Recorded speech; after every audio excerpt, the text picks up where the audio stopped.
Hey there, welcome to this week's follow-up practice tips lesson. Today we are talking about rhythm guitar. Now, before you do anything else, go watch the original YouTube video. That's going to give you a lot of important context. So where I kind of want to take this is into the world of syncopation, which is kind of a bit of a scary word for some people, but I think it's a really good next step. Now, before we get into that, let's just kind of take a little step back and talk about and kind of review some of the stuff that we talked about in the YouTube lesson, which is basically what I think separates a good rhythm guitarist from a great one. And that is what I call dynamic strumming, which is essentially replicating a drum kit when you strum. This is something that I focus on a lot in my playing. I think rhythm is probably like the most important skill, no matter what kind of guitar player you want to be. Whether it's pure rhythm, whether it's singer-songwriter, whether it's an incredible shredder and lead guitarist, developing this type of rhythm is incredibly important. And so what we kind of did is we broke things down into sounding like the different parts of a drum kit. Now, I'm not talking about like, oh, you need to have the toms figured out and the crash cymbals. That's not the idea. The idea is like the core part of the drum kit. So kick, snare, and hi-hat. Those being the main things. So we had basically like kick down here, right? Like that. We had a snare up here. And then we had hi-hat, which was just playing more lightly. It can be a lot of different things. It's not about perfectly replicating a drum kit. It's about essentially just knowing we have all those dynamic tools and we can incorporate those into strumming. So if you watch me I'm just gonna make up a chord progression. It could go well, it could go horribly.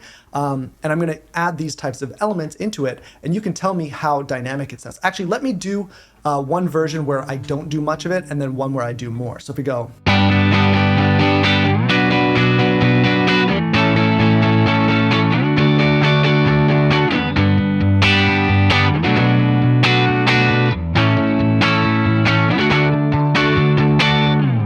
So even just something as simple as that, just adding those dynamic elements is huge. Now, one thing that I didn't really touch on in the video, which is supremely important, is the whole concept of palm muting, because you can use that as a dynamic tool, and obviously muting the strings with your left hand as well. So there's all these other muting things, right? Because there's a big difference between this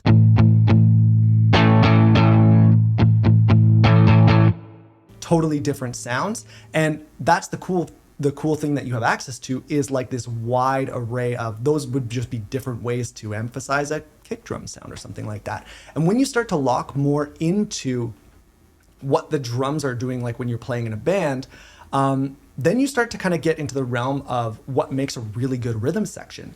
And if you listen to a great bass player, for example, you'll hear that they kind of play as if they're an extension of the drum kit. And first and foremost, we are part of the rhythm section. We don't just get to noodle and solo all the time forever, depending on what kind of artist you are or band you're playing in.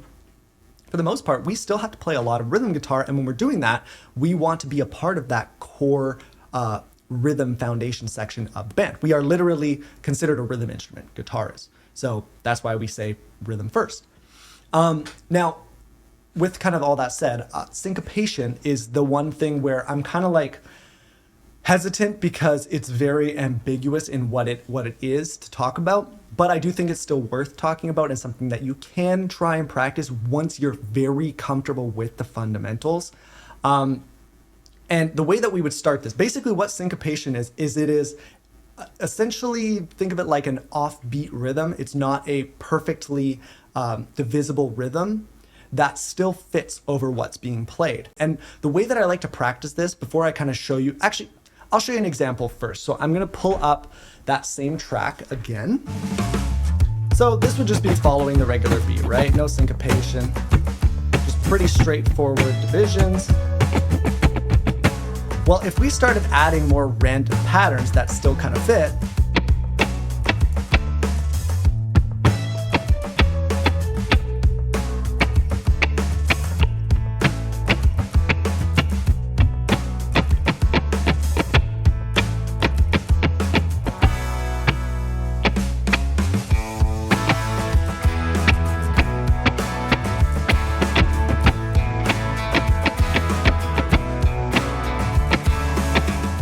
that's the type of thing that we're talking about. And there's no real way, I would say, to really break this down and teach it so that it's like, hey, these are like the perfect ways to apply syncopation, because it very much like the best way to develop it is through feel and a good sense of timing and rhythm. So what I would recommend is a specific exercise that I do all the time. Now, keep in mind, syncopation is, in a lot of ways, it's about improvisation and experimentation. So what I just did there in that little example, it's not going to be perfect because I'm just trying to figure things out and make things up. Now, if I were to go and apply that to a song, that would be different. Then I would make sure that the things that are syncopated are much more accurate, and make sure that they actually follow a pattern, because the randomness, they're not very musical.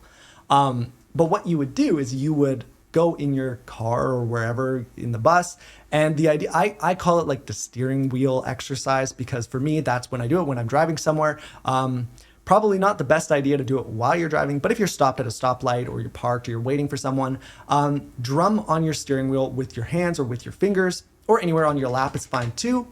And that's where you can start kind of developing this syncopation skill. So what I would do is I would turn on a song or a playlist or whatever I'm listening to. And while I'm listening to it, I would just be drumming on my lap or on my steering wheel. And the focus would be on trying to play more interesting patterns that fit over. And the more that you do this, because this is literally how I developed my kind of syncopation skills, which still aren't incredible, but that's how I did it, was just drumming along to songs and then working on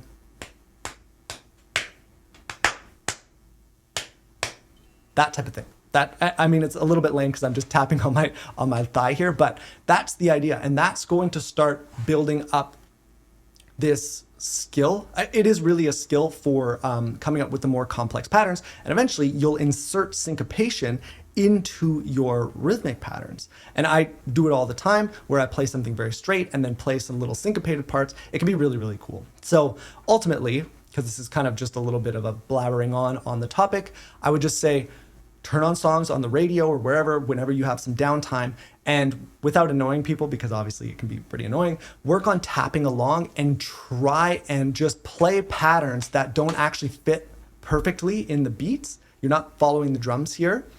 You're just trying to play stuff that would fit or sounds like it fits, but isn't following a specific pattern. So it's a little bit convoluted, I understand, and ambiguous in the way I'm explaining it, but that would be the suggestion. And over time, you'll develop this skill and be able to use it more in your guitar playing. So that's all I really wanted to talk about. Beyond that, work on the exercises that I mentioned in the YouTube video with this whole copying the drum thing.